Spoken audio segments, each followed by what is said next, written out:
ਵਾਹਿਗੁਰੂ ਜੀ ਕਾ ਖਾਲਸਾ ਵਾਹਿਗੁਰੂ ਜੀ ਕੀ ਫਤਿਹ। TV84 ਦੇ ਸਾਰੇ ਦਰਸ਼ਕ ਤੇ ਸਰੋਤੇ ਜਿਹੜੇ ਇਸ ਵਕਤ ਸਾਡੇ ਨਾਲ ਨਾਰਥ ਅਮਰੀਕਾ ਦੇ ਵਿੱਚੋਂ ਜੁੜੇ ਹੋਏ ਆ ਜਾਂ ਫਿਰ ਸੋਸ਼ਲ ਮੀਡੀਆ ਦੇ ਰਾਹੀਂ ਦੁਨੀਆ ਭਰ ਦੇ ਵਿੱਚ ਸਾਨੂੰ ਦੇਖ ਰਹੇ ਆ, ਉਹਨਾਂ ਸਾਰਿਆਂ ਦਾ ਮੈਂ ਅਮਰਵੀਰ ਸਿੰਘ ਅੱਜ ਇਸ ਪ੍ਰੋਗਰਾਮ ਦੇ ਵਿੱਚ ਤਹਿ ਦਿਲੋਂ ਸਵਾਗਤ ਕਰਦਾ। ਵਿਊਅਰਸ, ਜਦੋਂ ਅਸੀਂ ਅੱਜ ਗੱਲ ਕਰ ਰਹੇ ਹਾਂ ਤਾਂ ਪਿਛਲੀ ਲੰਘੀ ਕੱਲ ਜਿਹੜਾ ਦਿਨ ਸੀ 5 ਫਰਵਰੀ ਦਾ, ਇਸ ਦਿਨ ਨੂੰ ਖਾਸ ਤੌਰ ਤੇ ਕਸ਼ਮੀਰੀਆਂ ਵੱਲੋਂ ਜਿਹੜਾ ਹੈਗਾ ਕਸ਼ਮੀਰ ਸੋਲੀਡੈਰਿਟੀ ਡੇ ਦੇ ਤੌਰ ਤੇ ਮਨਾਇਆ ਜਾਂਦਾ। ਇਸ ਦਿਨ ਦੀ ਸ਼ੁਰੂਆਤ ਹਾਲਾਂਕਿ ਪਾਕਿਸਤਾਨ ਵੱਲੋਂ ਕੀਤੀ ਗਈ ਸੀ ਆਫੀਸ਼ੀਅਲੀ। ਜਦੋਂ ਅਸੀਂ ਦੇਖਦੇ ਹਾਂ ਤੇ ਦੁਨੀਆ ਭਰ ਦੇ ਵਿੱਚ ਜਿਹੜੇ ਇਵੈਂਟਸ ਹੈਗੇ ਆ ਉਹ ਹੁੰਦੇ ਨੇ। ਇੱਕ ਮੇਜਰ ਇਵੈਂਟ ਜਿਹੜੀ ਹੈਗੀ ਆ ਉਹ ਬਰਤਾਨੀਆ ਦੇ ਵਿੱਚ, ਇੰਗਲੈਂਡ ਦੇ ਵਿੱਚ ਹੋਈ ਹੈ, ਜਿੱਥੇ ਹਾਊਸ ਆਫ ਕਾਮਨਸ ਦੇ ਵਿੱਚ ਕਸ਼ਮੀਰ ਸੋਲੀਡੈਰਿਟੀ ਡੇ ਨੂੰ ਕਸ਼ਮੀਰੀਆਂ ਦੇ ਨਾਲ ਜੋ ਉੱਥੇ ਤਸ਼ੱਦਦ ਹੋ ਰਿਹਾ ਹੈ, ਇੰਡੀਅਨ ਫੋਰਸਿਸ ਜਿਹੜੀਆਂ ਹੈਗੀਆਂ ਨੇ ਉਹਨਾਂ ਦੇ ਖਿਲਾਫ ਜਿਹੜਾ ਕਸ਼ਮੀਰੀ ਪ੍ਰੋਟੈਸਟ ਕਰਦੇ ਆ, ਉਹਨਾਂ ਤੇ ਕਿਵੇਂ ਜਿਹੜੇ ਬੱਚੇ ਤੱਕ ਹੈਗੇ ਆ ਉਹਨਾਂ ਨੂੰ ਪੈਲਟ ਗਨਸ ਦਾ ਸ਼ਿਕਾਰ ਬਣਾਇਆ ਗਿਆ, ਜਿਹੜੀਆਂ ਹਿਊਮਨ ਰਾਈਟਸ ਵਾਇਲੇਸ਼ਨਸ ਹੋਈਆਂ ਨੇ ਕਸ਼ਮੀਰ ਦੇ ਵਿੱਚ ਪਿਛਲੇ ਇਸ ਸਾਰੇ ਸਮੇਂ ਦੇ ਵਿੱਚ। ਹਜ਼ਾਰਾਂ ਦੀ ਤਾਦਾਦ ਦੇ ਵਿੱਚ ਜਿਹੜੇ ਨੌਜਵਾਨ ਹੈਗੇ ਆ, ਬੁੱਢੇ ਬਜ਼ੁਰਗ ਜਿਹੜੇ ਹੈਗੇ ਆ, ਬੱਚੇ ਜਿਹੜੇ ਹੈਗੇ ਆ, ਉਹਨਾਂ ਨੂੰ ਮਾਰ ਦਿੱਤਾ ਗਿਆ। ਸੋ ਇਹਨਾਂ ਅਟਰੋਸਿਟੀਜ਼ ਦੇ ਖਿਲਾਫ ਜਿਹੜਾ ਇੱਕ ਮੇਜਰ ਇਵੈਂਟ ਜਿਹੜਾ ਹੈਗਾ ਉਹ ਬਰਤਾਨੀਆ ਦੇ ਹਾਊਸ ਆਫ ਕਾਮਨਸ ਦੇ ਵਿੱਚ ਹੋਇਆ, ਜਿਹਦੇ ਵਿੱਚ ਪਾਕਿਸਤਾਨ ਦੇ ਜਿਹੜੇ ਫੋਰਨ ਮਿਨਿਸਟਰ ਹੈਗੇ ਆ ਕੁਰੈਸ਼ੀ ਸਾਹਿਬ, ਉਹਨਾਂ ਵੱਲੋਂ ਵੀ ਸ਼ਮੂਲੀਅਤ ਕੀਤੀ ਗਈ ਹੈ। ਸੋ ਅੱਜ ਅਸੀਂ ਕਸ਼ਮੀਰ ਸੋਲੀਡੈਰਿਟੀ ਡੇ ਨੂੰ ਮੁੱਖ ਰੱਖਦੇ ਹਾਂ, ਜਿਹੜਾ ਇਹ ਸਾਰਾ ਘਟਨਾਕ੍ਰਮ ਹੈਗਾ ਉਹਦੇ ਤੇ ਵਿਚਾਰ ਚਰਚਾ ਕਰਾਂਗੇ ਕਿ ਕਸ਼ਮੀਰ ਦੇ ਵਿੱਚ ਇਸ ਵਕਤ ਕੀ ਹੋ ਰਿਹਾ ਹੈ। ਉਹਦੇ ਨਾਲ ਜਦੋਂ ਅਸੀਂ ਸਿੱਖਾਂ ਦੀ ਵੀ ਸਟਰਗਲ ਦੀ ਗੱਲ ਕਰਦੇ ਹਾਂ ਉਹ ਕਿਵੇਂ ਰਿਲੇਟ ਕਰਦੀ ਹੈ, ਤੇ ਨਾਲ ਹੀ ਜਿਹੜੀ ਪਾਕਿਸਤਾਨ ਵੱਲੋਂ ਇਹ ਐਕਟੀਵਿਟੀ ਸ਼ੁਰੂ ਕੀਤੀ ਗਈ ਹੈ ਇਹਦਾ ਇੰਟਰਨੈਸ਼ਨਲੀ ਕੀ ਪ੍ਰਭਾਵ ਪੈਂਦਾ। ਸੋ ਇਹਨਾਂ ਵਿਚਾਰਾਂ ਦੇ ਲਈ ਅੱਜ ਸਾਡੇ ਨਾਲ ਪਾਕਿਸਤਾਨੀ ਅਮਰੀਕਨ ਥਿੰਕ ਟੈਂਕ ਦੇ ਜਿਹੜੇ ਪ੍ਰੈਜ਼ੀਡੈਂਟ ਹੈਗੇ ਆ, ਇੱਥੇ ਨਿਊਯਾਰਕ ਬੇਸਡ ਨੇ, ਰਾਜਾ ਰਜ਼ਾਕ ਸਾਹਿਬ, ਉਹ ਸਾਡੇ ਨਾਲ ਇਸ ਵਕਤ ਸਾਡੇ ਸਟੂਡੀਓ ਦੇ ਵਿੱਚ ਮੌਜੂਦ ਨੇ। ਆਓ ਉਹਨਾਂ ਨਾਲ ਮਿਲ ਕੇ ਅੱਜ ਦੀ ਵਿਚਾਰ ਚਰਚਾ ਦੀ ਅਸੀਂ ਸ਼ੁਰੂਆਤ ਕਰਦੇ ਹਾਂ। ਰਾਜਾ ਰਜ਼ਾਕ ਸਾਹਿਬ, ਤੁਹਾਡਾ ਅਸੀਂ ਬਹੁਤ-ਬਹੁਤ ਸਵਾਗਤ ਕਰਦੇ ਹਾਂ। Very welcome, thank you for joining us today. ਬਹੁਤ ਸ਼ੁਕਰੀਆ, ਸਤਿ ਸ੍ਰੀ ਅਕਾਲ ਸਾਰੇ ਜਿਹੜੇ ਸਾਡੇ ਵਿਊਅਰ ਹਨ, ਤੇ ਬਹੁਤ ਮਿਹਰਬਾਨੀ ਤੁਸੀਂ ਅੱਜ ਮੈਨੂੰ ਇਹ ਆਨਰ ਬਖਸ਼ਿਆ ਕਿ ਮੈਂ ਅੱਜ ਤੁਹਾਡੇ ਪ੍ਰੋਗਰਾਮ ਵਿੱਚ ਪਹਿਲੀ ਦਫਾ ਪਾਰਟਿਸਿਪੇਟ ਕਰ ਰਿਹਾ, ਤੇ ਇਹ ਮੇਰੇ ਵਾਸਤੇ ਵਾਕਈ ਇੱਕ ਬੜੀ ਇੱਜ਼ਤ ਦੀ ਗੱਲ ਹੈ। ਥੈਂਕ ਯੂ ਰਜ਼ਾਕ ਸਾਹਿਬ। ਤੇ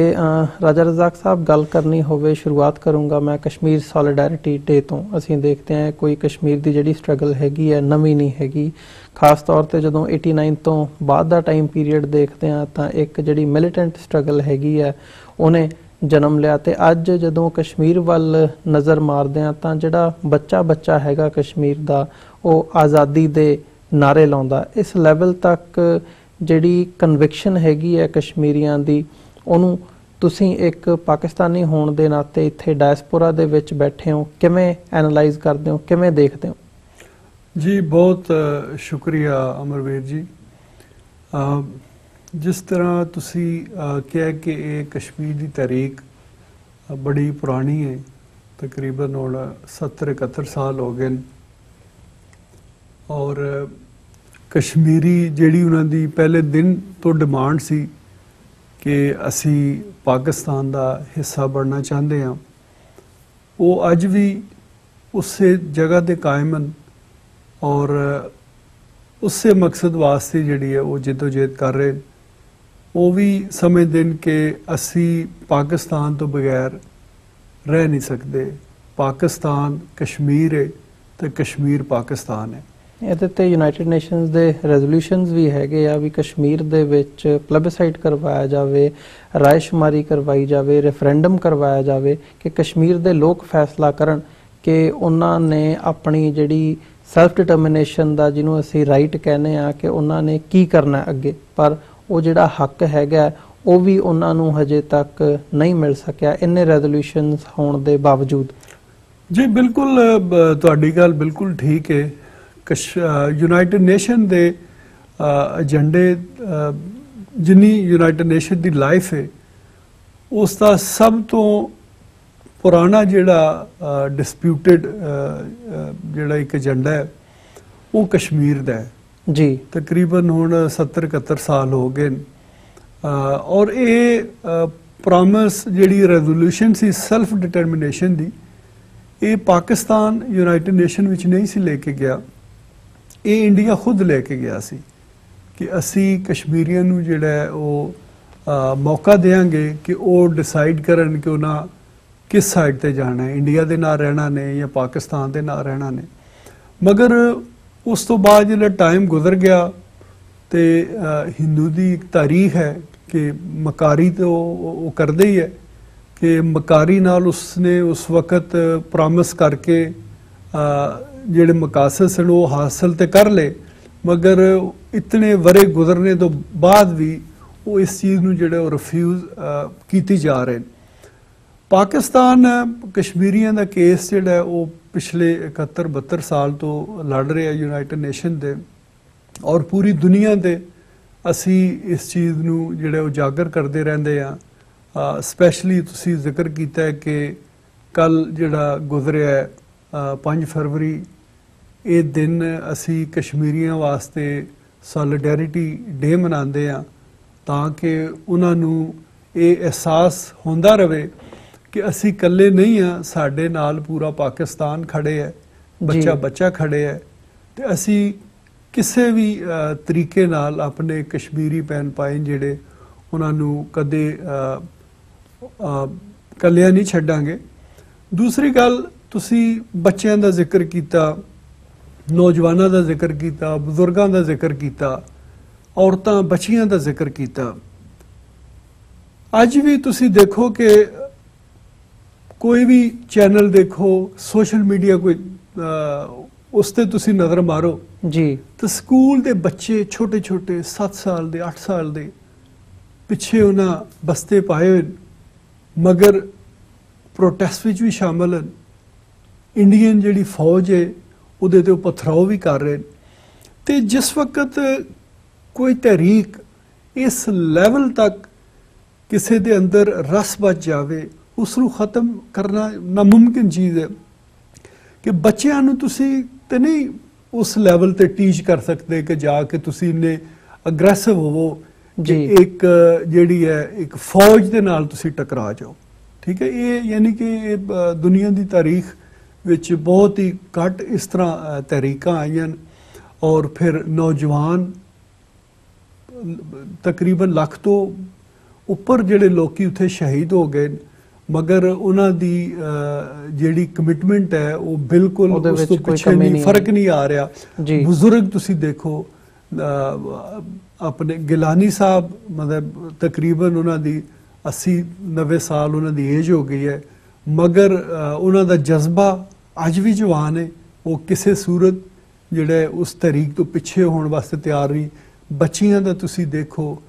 ਹਰ ਲੈਵਲ ਤੇ ਜਿਹੜੀ ਹੈ ਕੁਰਬਾਨੀ ਦਿੱਤੀ ਜਾ ਰਹੀ ਹੈ, ਔਰ ਉਹ ਲੋਕੀ ਕੋਈ ਪਾਗਲ ਨਹੀਂ ਕਿ ਜਿਨ੍ਹਾਂ ਲੱਖਾਂ ਦੇ ਹਿਸਾਬ ਤੇ ਕੁਰਬਾਨੀਆਂ ਦੇ ਦਿੱਤੀਆਂ। ਤੁਸੀਂ ਦੇਖੋ ਕਿ ਜਿਸ ਵਕਤ ਵੀ ਕਿਸੇ ਬੱਚੇ ਦੀ, ਨੌਜਵਾਨ ਦੀ, ਬੱਚੀ ਦੀ ਸ਼ਹਾਦਤ ਹੁੰਦੀ ਹੈ ਤੇ ਜਿਸ ਵਕਤ ਜਨਾਜ਼ਾ ਹੁੰਦਾ ਹੈ, ਤੁਸੀਂ ਨੋਟ ਕੀਤਾ ਹੋਣਾ ਕਿ ਉੱਥੇ ਹਜ਼ਾਰਾਂ ਦੇ ਲੱਖਾਂ ਦੀ ਤਾਦਾਦ ਤੇ ਜਿਹੜੇ ਉਹ ਲੋਕੀ ਉਸ ਜਨਾਜ਼ੇ ਵਿੱਚ ਸ਼ਿਰਕਤ ਕਰਦੇ ਨੇ। ਔਰ ਉੱਥੇ ਉਹ ਰੋਂਦੇ ਕਾਟਨ, ਮਗਰ ਉਹਨਾਂ ਦਾ ਨਾਰਾ ਉੱਥੋਂ ਇੱਕ ਹੀ ਆਵਾਜ਼ ਆਵੇਗਾ, ਕਸ਼ਮੀਰ ਬਣੇਗਾ ਪਾਕਿਸਤਾਨ। ਤੇ ਜਿਸ ਵਕਤ ਯਾਨੀ ਕਿ ਇਸ ਲੈਵਲ ਤੋੜੀ ਕੋਈ ਤਹਿਰੀਕ ਚਲੀ ਜਾਵੇ ਕਿ ਉਹ ਆਪਣੀ ਜਾਨ ਦੀ ਪਰਵਾਹ ਵੀ ਨਹੀਂ ਕਰਦੇ, ਜਾਨ ਦੇ ਕੇ ਵੀ ਉਹ ਇੱਕ ਹੀ ਨਾਰਾ ਲਾਉਂਦੇ ਕਿ ਕਸ਼ਮੀਰ ਬਣੇਗਾ ਪਾਕਿਸਤਾਨ। ਫਿਰ ਤੁਸੀਂ ਦੇਖੋ ਕਿ ਜਿੱਲੇ ਕਿਸੇ ਬੱਚੇ ਦੀ ਕਿਸੇ ਦੀ ਵੀ ਸ਼ਹਾਦਤ ਹੁੰਦੀ ਹੈ ਕਸ਼ਮੀਰ ਵਿੱਚ, ਤੇ ਉਸ ਦੀ ਇੱਕ ਹੀ ਖੁਆਇਸ਼ ਹੁੰਦੀ ਹੈ ਕਿ ਮੈਨੂੰ ਪਾਕਿਸਤਾਨ ਦੇ ਫਲੈਗ ਵਿੱਚ ਦਫਨਾਇਆ ਜਾਵੇ ਜੀ। ਠੀਕ ਹੈ ਜੀ, ਇਤਨਾ ਰਿਜ਼ੋਲਵ ਹੋਵੇ ਜਿਸ ਕੌਮ ਦਾ, ਉਸ ਨੂੰ ਸ਼ਿਕਸਤ ਦੇਣਾ ਉਹ ਨਾਮੁਮਕਿਨ ਹੈ। ਤੇ ਜਿਹੜਾ ਤੁਸੀਂ 70 ਸਾਲ ਤੋਂ ਅਚੀਵ ਨਹੀਂ ਕਰ ਸਕੇ, ਆਪਣੀ 7 ਲੱਖ ਫੌਜ ਉੱਥੇ ਲਾ ਕੇ, ਤੇ ਤੁਸੀਂ ਕਿੰਜ ਐਕਸਪੈਕਟ ਕਰੋਗੇ ਕਿ ਤੁਸੀਂ ਉਸ ਕੌਮ ਨੂੰ ਜਿਹੜੇ ਹਰਾ ਦਿਓਗੇ? ਇਹ ਇੱਕ ਨਾਮੁਮਕਿਨ ਜੀ ਗੱਲ ਹੈ। ਤੇ ਇੰਡੀਆ ਵਾਸਤੇ ਵੀ ਬਹੁਤ ਜ਼ਰੂਰੀ ਹੈ ਕਿ ਜਿੰਨਾ ਜਲਦੀ ਉਹ ਇਸ ਚੀਜ਼ ਨੂੰ ਰਿਅਲਾਈਜ਼ ਕਰੇਗਾ ਕਿ ਕਸ਼ਮੀਰੀਆਂ ਨੂੰ ਉਹਨਾਂ ਦਾ ਹੱਕ ਦੇਣਾ ਪਵੇਗਾ ਉਹਨੂੰ, जी जिन्नियां नहीं देवेगा वो तो कुर्बानियां दे रहे हैं और वो तो किसी सूरत नहीं हटणगे पिछे ते उन्ना ही इंडिया वास्ते भी बेहतर है। ते साडा काम यह है कि असी डिमॉन्स्ट्रेशन तुसां देखिया होना कि कल भी वर्ल्ड वाइड कीता है, इंग्लैंड विच भी होया, हाउस ऑफ कॉमन विच भी, बाकी भी यूरोपीयन कैपिटल हैं जेडे इंपोर्टेंट उन्होंने विच जेडे मुजाहरे कीते गए। न्यूयॉर्क विच भी मल्टीपल प्रोग्राम्स इस सिलसिले विच होए जिस विच सॉलीडेरिटी शो की गई है कश्मीरियों के नाल। ते ये उन्नी देर तक ये सिलसिला जारी रहेगा जिन्नी देर तक ये कंकलूड नहीं होता। ते आई होप कि इंडिया उसनू जल्दी रियलाइज करे क्योंकि इसकी सेंसिटिविटी जिहड़ी है वो ये है कि दोनों न्यूक्लियर पावर हैं, उस विच गलती दी कोई गुंजाइश नहीं हैगी। और मेरे ख्याल में साडे खिते दी निस्बत बाकी दुनिया नू इस चीज़ का एहसास होना चाहिए कि चलो ये दो मुल्क दो तीन जिहड़े मुल्क हैं, अगर खुदा ना खास्ता किसी इस लैवल ते काम चला जाता है तो उन्होंने तो तबाह होना ही होना है जी, ठीक है जी। मगर यह है कि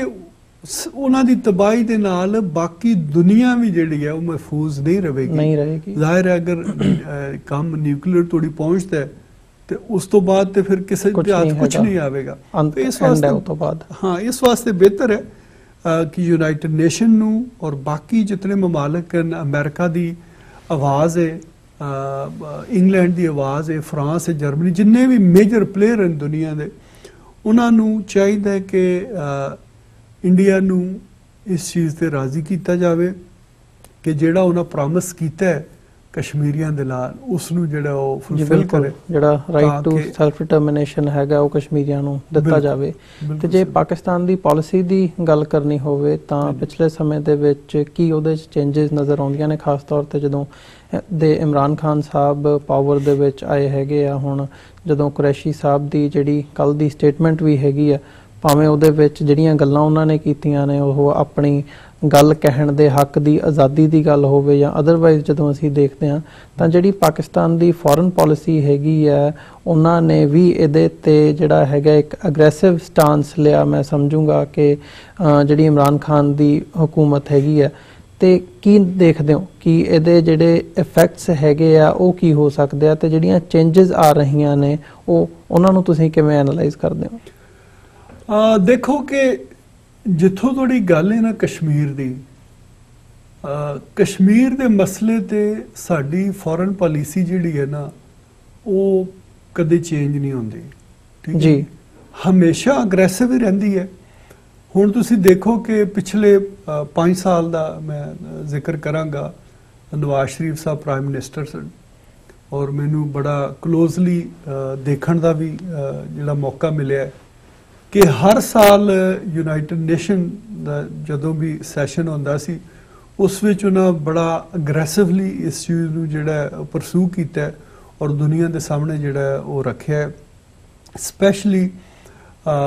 एक जिहड़ा आज़ादी दा young leader C Burhan Wani, जदों इंडिया ने उसनूं शहीद किया तो उस तो बाद जिहड़ा बहुत ज़्यादा इस तहरीक भी जिहड़ा ना होर एक जान आई सी कि क्योंकि बुरहान वानी ना सिर्फ कि वो फील्ड में लड़दा सी, उस दे नालों ज़्यादा जिहड़ा है वो सोशल मीडिया ते एक्टिव सी जी, कि जिन्हें इस तहरीक नूं दुनिया दे सोशल मीडिया ते फैलाया जिसकी वजह तो इंडिया ज़्यादा जिहड़ा वो परेशान सी। ते उस तो बाद मैनू याद है कि इंडिया ने बड़े पैंतरे भी बदले, कदे वो सर्जिकल स्ट्राइक दा एक फेक ड्रामा कर रहे हैं, कदे किसी जगह ते बम ब्लास्ट करके तो पाकिस्तान ते या मुजाहिदीन ते पाउण दी कोशिश करके उन्होंने एक दुनिया दे मीडिया ते डिफरेंट तरीके नाल जिहड़ा पोर्ट्रेट करने की कोशिश उन्होंने बहुत की है, मगर वो किसी भी सूरत विच कामयाब नहीं होया। ते ये कश्मीर की पॉलिसी जिहड़ी है ये हमेशा अग्रैसिव ही रही है। किसी भी कोई भी लीडर पाकिस्तान का आया है वो इहदे ते कॉम्प्रोमाइज़ कर ही नहीं सकता, ठीक है जी। ਇਸ ਕਸ਼ਮੀਰ ਦੀ ਪਾਲਿਸੀ ਨਾ ਸਾਡੀ ਹਕੂਮਤ ਦੀ ਹੈ ਔਰ ਨਾ ਸਾਡੀ ਸਟੇਟ ਦੀ ਹੈ। ਸਟੇਟ ਵਿੱਚ ਜਿਹੜੇ ਸਾਰੇ ਇੰਸਟੀਟਿਊਸ਼ਨ ਆ ਜਾਂਦੇ ਜਿਸ ਵਿੱਚ ਸਾਡੀ ਐਸਟੈਬਲਿਸ਼ਮੈਂਟ ਆਰਮੀ ਸਭ ਕੁਝ ਆਉਂਦਾ ਹੈ। ਇਹ ਨਾ ਉਹਨਾਂ ਦੀ ਪਾਲਿਸੀ ਹੈ ਨਾ ਇਹ government of Pakistan the policy ਹੈ, ਇਹ ਪਾਕਿਸਤਾਨੀ ਆਵਾਮ ਦੀ ਪਾਲਿਸੀ ਹੈ ਜੀ। ਜਿਹੜਾ ਪੂਰੀ ਆਵਾਮ ਇੱਕ ਪਾਲਿਸੀ ਨੂੰ ਲੈ ਕੇ ਅੱਗੇ ਚੱਲਦੀ ਹੈ ਨਾ, ਉਹਦੇ ਵਿੱਚ ਤੁਸੀਂ ਨਾ ਦੇ ਚੇਂਜਸ ਨਹੀਂ ਕਰ ਸਕਦੇ, ਚੇਂਜਸ ਕਰ ਸਕਦੇ ਹੋ ਨਾ ਤੁਸੀਂ ਕੰਪਰੋਮਾਈਜ਼ ਕਰ ਸਕਦੇ ਹੋ। ਹਾਂ ਹੁਣ ਤੁਸੀਂ ਦੇਖੋ ਕਿ ਇੰਡੀਆ ਸ਼ੁਰੂ ਦੇ ਸਾਲਾਂ ਵਿੱਚ ਜਿਹੜਾ ਉਹ ਕਹਿੰਦਾ ਸੀ ਜੀ ਪਾਕਿਸਤਾਨ ਤੋਂ ਆ ਰਹੇ ਬੰਦੇ ਔਰ ਇਹ ਹੋ ਰਿਹਾ ਉਹ ਹੋ ਰਿਹਾ। ਉਸ ਤੋਂ ਬਾਅਦ ਤੁਸੀਂ ਦੇਖਿਆ ਕਿ ਹੁਣ ਉਹਨਾਂ ਪੂਰੀ ਫੈਂਸ ਲਾ ਲਈ ਹੈ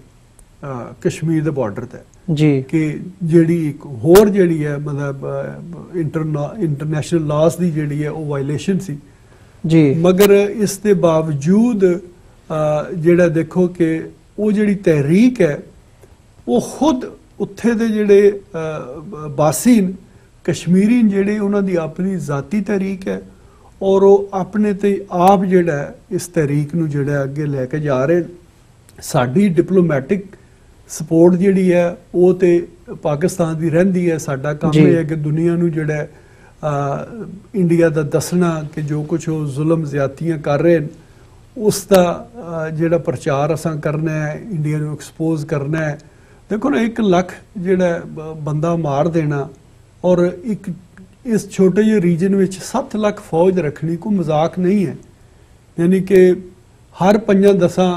ਕਸ਼ਮੀਰੀਆਂ ਉੱਪਰ ਜਿਹੜਾ ਇੱਕ ਫੌਜੀ ਤੁਸੀਂ ਬਿਠਾਇਆ ਔਰ ਇਸ ਦੇ ਬਾਵਜੂਦ ਜਿਹੜਾ ਤੁਸੀਂ ਦੇਖਿਆ ਕਿ ਕੱਲ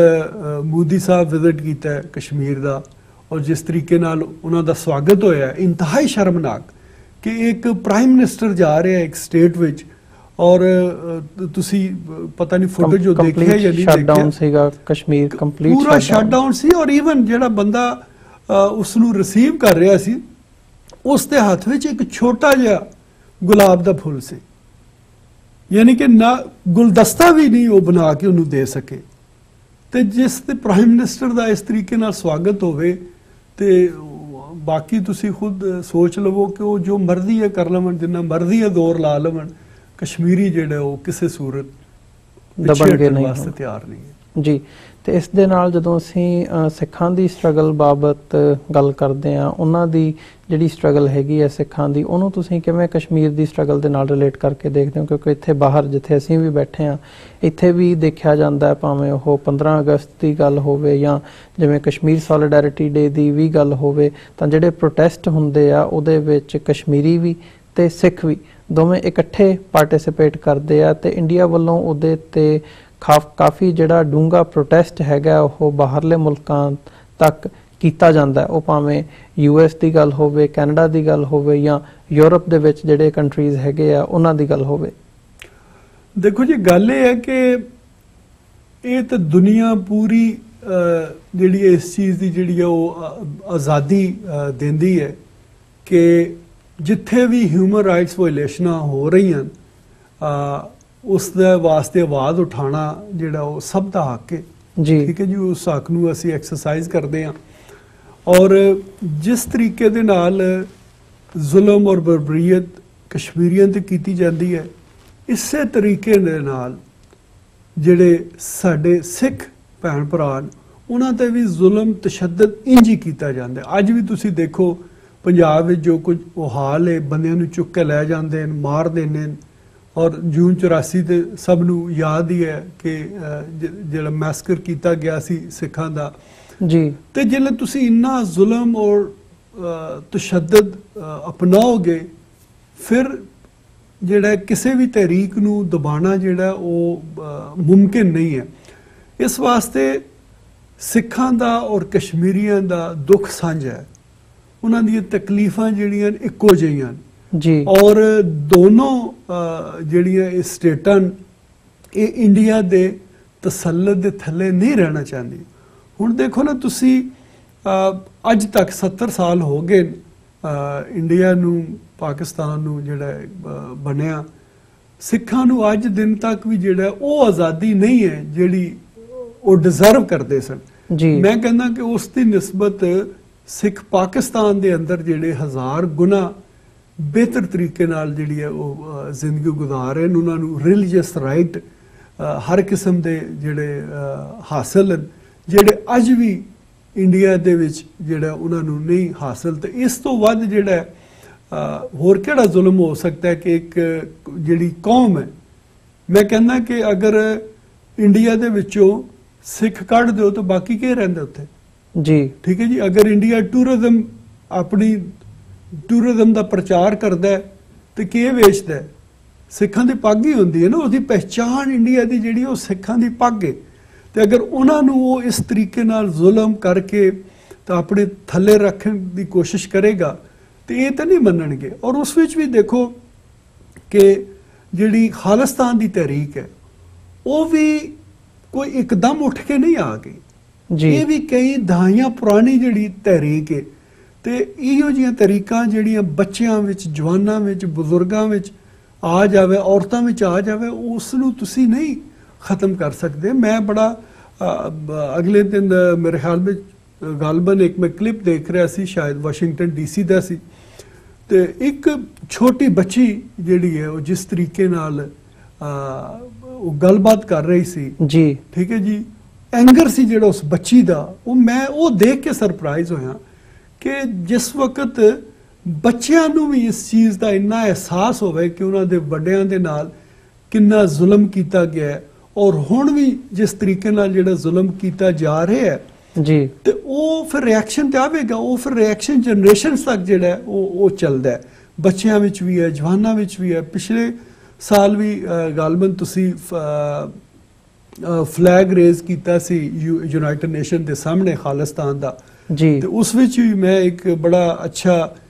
ਯੰਗ ਸਪੀਕਰ ਸੀ ਜਿਹੜਾ ਕੈਨੇਡਾ ਤੋਂ ਆਇਆ ਸੀ, ਮੈਨੂੰ ਉਹਨਾਂ ਦਾ ਨਾਂ ਤੇ ਨਹੀਂ ਯਾਦ, ਤੇ ਮੈਂ ਉਹਨਾਂ ਦੇਖ ਕੇ ਮੈਂ ਮਤਲਬ ਮੈਨੂੰ ਖੁਸ਼ੀ ਵੀ ਹੋਈ ਕਿ ਯਾਰ ਕਿ ਇਹ ਸਿਰਫ ਜਿਹੜੇ ਸਾਡੇ ਬਜ਼ੁਰਗ ਸਿੱਖ ਉਹ ਹੀ ਨਹੀਂ ਇਸ ਤਰੀਕ ਦੇ ਪਿੱਛੇ, ਯੂਥ ਵੀ ਖੜੀ ਹੈ, ਬੱਚੇ ਵੀ ਖੜੇ ਹੋਣ, ਔਰਤਾਂ ਵੀ ਖੜੀਆਂ। ਤੇ ਜਿਹੜਾ ਇਸ ਤਰੀਕੇ ਨਾਲ ਤਹਿਰੀਕ ਹੋਵੇ ਉਹ ਉਸ ਨੂੰ ਦਬਾਣਾ, ਉਸ ਨੂੰ ਵਕਤੀ ਤੌਰ ਤੇ ਤੁਸੀਂ ਸ਼ਾਇਦ ਤੇ ਕੰਟਰੋਲ ਕਰ ਲਵੋ, ਕੰਟਰੋਲ ਵੀ ਮੈਂ ਨਹੀਂ ਕਹਿ ਸਕਦਾ, ਉਹਨੂੰ ਦਬਾ ਲਵੋ, ਮਗਰ ਇਹੋ ਜਿਹੀਆਂ ਤਹਿਰੀਕਾਂ ਜਿਹੜੀਆਂ ਉਹ ਖਤਮ ਨਹੀਂ ਹੁੰਦੀਆਂ। ਤੇ ਅੱਗੋਂ ਵੇ ਫਾਰਵਰਡ ਜਿਹੜਾ ਮੈਂ ਸਮਝਦਾ ਕਿ ਕਸ਼ਮੀਰੀਆਂ ਦਾ ਔਰ ਸਿੱਖਾਂ ਦਾ ਦਰਦ ਸਾਂਝਾ ਹੈ ਜੀ, ਦੋਵਾਂ ਦੀ ਮੰਜ਼ਿਲ ਵੀ ਸਾਂਝੀ ਹੈ। ਦੋਏ ਸਟੇਟਾਂ ਜਿਹੜੀਆਂ ਨੇ ਉਹ ਇੰਡੀਆ ਦੇ ਤਸੱਲਤ ਦੇ ਥੱਲੇ ਰਹਿਣ ਵਾਸਤੇ ਕਤਨ ਤਿਆਰ ਨਹੀਂ ਹੈ। ਦੋਨੋਂ ਜਿਹੜੀਆਂ ਉਹ ਆਜ਼ਾਦੀ ਡਿਮਾਂਡ ਕਰਦੀਆਂ ਔਰ ਜ਼ਰੂਰੀ ਹੈ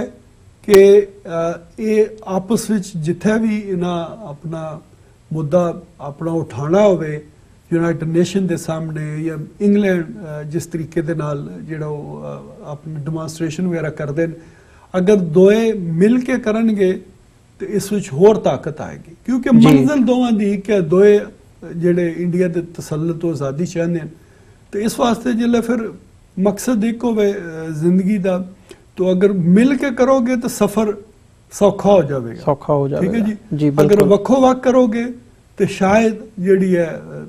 ਥੋੜਾ ਉਸਤੇ ਮੁਸ਼ਕਿਲ ਵੀ ਪੇਸ਼ ਆਵੇ ਤੇ ਸਾਥੀ ਨਾਲ ਹੋਵੇ ਤੇ ਫਿਰ ਤੇ ਮੰਜ਼ਿਲ ਤੋਂ ਕੋਈ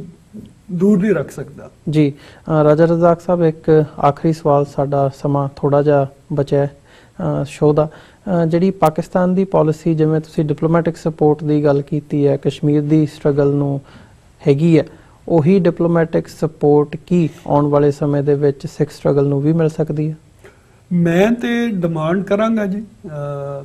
ਇਸ ਮੌਜੂਦਾ ਗਵਰਨਮੈਂਟ ਕੋਲੋਂ ਕਿ ਖਾਲਿਸਤਾਨ ਦੀ ਤਹਿਰੀਕ ਜਿਹੜੀ ਹੈ ਨਾ, ਕੋਈ ਫੇਕ ਤਹਿਰੀਕ ਨਹੀਂ ਹੈ ਜਿਸ ਤਰ੍ਹਾਂ ਇੰਡੀਆ ਫੇਕ ਚੀਜ਼ਾਂ ਲੈ ਕੇ ਤੇ ਉਹ ਅੱਗੇ ਆਉਂਦਾ ਹੈ।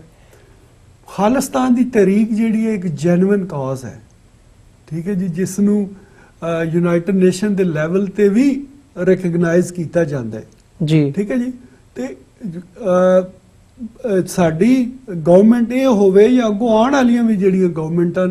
ਉਹਨਾਂ ਵਾਸਤੇ ਮੈਂ ਜ਼ਰੂਰ ਇਹ ਕਹਾਂਗਾ ਕਿ ਖਾਲਿਸਤਾਨ ਤਹਿਰੀਕ ਵਾਸਤੇ ਵੀ ਉਸੇ ਤਰੀਕੇ ਨਾਲ ਆਵਾਜ਼ ਉਠਾਓ ਜਿਸ ਤਰੀਕੇ ਦੇ ਨਾਲ ਕਸ਼ਮੀਰ ਵਾਸਤੇ ਆਵਾਜ਼ ਜਿਹੜੀ ਉਠਾਈ ਜਾਂਦੀ ਹੈ। ਔਰ ਅਲਟੀਮੇਟਲੀ ਪਾਕਿਸਤਾਨ ਨੇ ਹੀ ਇਹ ਦੋਏ ਕੇਸ ਲੜਨੇ ਪਹਿਲੇ ਵੀ ਜਿਹੜਾ ਸਾਡੀ ਹਮੇਸ਼ਾ ਜਿਹੜੀ ਹੈ ਸਪੋਰਟ ਤੁਹਾਨੂੰ ਇੱਥੇ ਅਮਰੀਕਾ ਸੀ ਜਿਹੜੇ ਰਹਿੰਦੇ ਆ ਜਿੱਥੇ ਵੀ ਤੁਸੀਂ ਡੈਮੋਨਸਟ੍ਰੇਸ਼ਨ ਵਗੈਰਾ ਕਰਦੇ ਹੋ ਸਾਡੀ ਕਮਿਊਨਿਟੀ ਦੀ ਪਾਕਿਸਤਾਨੀ ਕਮਿਊਨਿਟੀ ਦੀ ਆਵਾਜ਼ ਉਹਦੇ ਵਿੱਚ ਸ਼ਾਮਲ ਹੁੰਦੀ ਹੈ ਜੀ ਅਸੀਂ ਅੱਗੋਂ ਵੀ ਜਿਹੜੇ ਕਰਦੇ ਰਵਾਂਗੇ ਔਰ ਇਸ ਨੂੰ ਜਿਹੜਾ ਇਸ ਜਿਸ ਤਰੀਕੇ ਨਾਲ ਕਸ਼ਮੀਰ ਵਾਸਤੇ ਅਸੀਂ ਡਿਪਲੋਮੈਟਿਕ ਸਟਰਗਲ ਕਰਦੇ ਆ ਉਸ ਵਾਸਤੇ ਵੀ ਜ਼ਰੂਰੀ ਹੈ ਕਿ ਇਹ ਕੰਮ ਜਿਹੜਾ ਖਾਲਿਸਤਾਨ ਵਾਸਤੇ ਵੀ ਕੀਤਾ ਜਾਵੇ ਤਾਂ ਕਿ ਜਿਹੜਾ ਦੋਏ ਜਿਹੜੀ ਸਟੇਟਾਂ ਇਹਨਾਂ ਨੂੰ ਜਿਹੜਾ ਆਪਣੀ ਮੰਜ਼ਿਲ ਤੱਕ ਪਹੁੰਚਣੇ ਵਾਸਤੇ ਜਿਹੜੀ ਆ ਉਹ ਆਸਾਨੀ ਹੋਵੇ ਔਰ ਡੈਫੀਨੇਟਲੀ ਸਾਨੂੰ ਇਸ ਵਾਸਤੇ ਕਰਨਾ ਚਾਹੀਦਾ ਔਰ ਇੰਡੀਆ ਨੂੰ ਫੋਰਸ ਕਰਨਾ ਚਾਹੀਦਾ ਕਿ ਉਹ ਸਿੱਖਾਂ ਦੇ ਨਾਲ ਵੀ ਟੇਬਲ ਤੇ ਬੈਠੇ ਜੀ ਕਸ਼ਮੀਰੀਆਂ ਦੇ ਨਾਲ ਵੀ ਟੇਬਲ ਤੇ ਬੈਠੇ ਦੇਖੋ ਜੀ ਆਖਰ ਜਾ ਕੇ ਹੱਲ ਜਿਹੜਾ ਇਹ ਟੇਬਲ ਤੇ ਹੀ ਨਿਕਲਣਾ ਹੈ ਔਰ ਹੱਲ ਤੁਸੀਂ ਕੁਝ ਸਾਲਾਂ ਬਾਅਦ ਵੀ ਕਰਨਾ ਹੈ ਤਾਂ ਉਸ ਤੋਂ ਬਿਹਤਰ ਇਹ ਹੈ ਨਾ ਕਿ ਬਜਾਏ ਇਸ ਦੇ ਕਿ ਇੰਨੀਆਂ ਜਾਨਾਂ ਮਜ਼ੀਦ ਇਹਨਾਂ ਤਰੀਕਾਂ ਦੇ ਵਿੱਚ ਉਧਰੋਂ ਵੀ ਜਾਣ ਤੇ ਇਧਰੋਂ ਵੀ ਜਾਣ ਠੀਕ ਹੈ ਜੀ ਜ਼ਾਹਿਰ ਹੈ ਜਿਹੜੀ ਇੰਡੀਅਨ ਫੋਰਸਸ ਹੈ ਉਹਨਾਂ ਦੇ ਬੰਦੇ ਵੀ ਮਰਦੇ ਨੇ ਠੀਕ ਹੈ ਜੀ ਤੇ ਜਿਹੜੇ ਕਸ਼ਮੀਰ ਵਿੱਚ ਜਾਂ ਖਾਲਿਸਤਾਨ ਵਿੱਚ ਉਹਨਾਂ ਦੀਆਂ ਵੀ ਜਾਨਾਂ ਜਾ ਰਹੀਆਂ ਤਾਂ ਇਸ ਤੋਂ ਬਿਹਤਰ ਇਹ ਹੈ ਕਿ ਇਹ ਦੋ ਕੌਮਾਂ ਦੇ ਕਿਸੇ ਸੂਰਤ ਪਿੱਛੇ ਹਟਣ ਵਾਲੀਆਂ ਨਹੀਂ ਮੇਰਾ ਤੇ ਇਸ ਦਾ ਇਮਾਨ ਹੈ ਕਿ ਨਾ ਸਿੱਖ ਨੂੰ ਕੋਈ ਝੁਕਾ ਸਕਦਾ ਤੇ ਨਾ ਕਸ਼ਮੀਰੀਆਂ ਨੂੰ ਕੋਈ ਝੁਕਾ ਸਕਿਆ ਤੇ ਇਸ ਵਾਸਤੇ ਬਿਹਤਰ ਹੈ ਕਿ ਜਲਦ ਅਜ਼ ਜਲਦ ਇਸ ਤੇ ਧਿਆਨ ਦਿੱਤਾ ਜਾਵੇ ਔਰ ਇਸ ਮਸਲੇ ਨੂੰ ਜਿਹੜਾ ਦੋਵਾਂ ਮਸਲਿਆਂ ਨੂੰ ਔਰ ਖਾਲਿਸਤਾਨ ਨੂੰ ਜਿਹੜਾ ਉਹ ਹੱਲ ਕੀਤਾ ਜਾਵੇ ਜੀ ਬਿਲਕੁਲ ਰਾਜਾ ਰਜ਼ਾਕ ਸਾਹਿਬ ਤੁਹਾਡਾ ਬਹੁਤ ਬਹੁਤ ਧੰਨਵਾਦ ਤੁਸੀਂ ਆਪਣਾ ਸਮਾਂ ਕੱਢਿਆ ਤੇ ਸਾਡੇ ਨਾਲ ਵਿਚਾਰਾਂ ਦੀ ਸਾਂਝ ਪਾਈ ਹੈ ਅੱਜ ਦੇ ਸ਼ੋਅ ਦੇ ਵਿੱਚ ਇੱਥੇ ਹੀ ਇਜਾਜ਼ਤ ਚਾਹਾਂਗੇ ਜੀ ਤੇ ਜਿਹੜੇ ਸਾਡੇ ਦਰਸ਼ਕ ਇਸ ਵਕਤ ਸਾਡੇ ਨਾਲ ਜੁੜੇ ਹੋਏ ਹੈਗੇ ਆ ਨਾਰਥ ਅਮਰੀਕਾ ਦੇ ਵਿੱਚੋਂ ਜਾਂ ਸੋਸ਼ਲ ਮੀਡੀਆ ਦੇ ਰਾਹੀਂ ਦੁਨੀਆ ਭਰ ਦੇ ਵਿੱਚ ਸਾਨੂੰ ਦੇਖ ਰਹੇ ਆ ਉਹਨਾਂ ਦਾ ਵੀ ਬਹੁਤ ਬਹੁਤ ਧੰਨਵਾਦ ਤੇ ਉਮੀਦ ਕਰਦੇ ਹਾਂ ਅੱਜ ਦੀ ਜਿਹੜੀ ਇਹ ਡਿਸਕਸ਼ਨ ਸੀ ਵਿਚਾਰ ਗੋਸ਼ਟੀ ਸੀ ਉਹ ਤੁਹਾਨੂੰ ਜ਼ਰੂਰ ਪਸੰਦ ਆਈ ਹੋਵੇਗੀ ਸੋ ਜਿਹੜੇ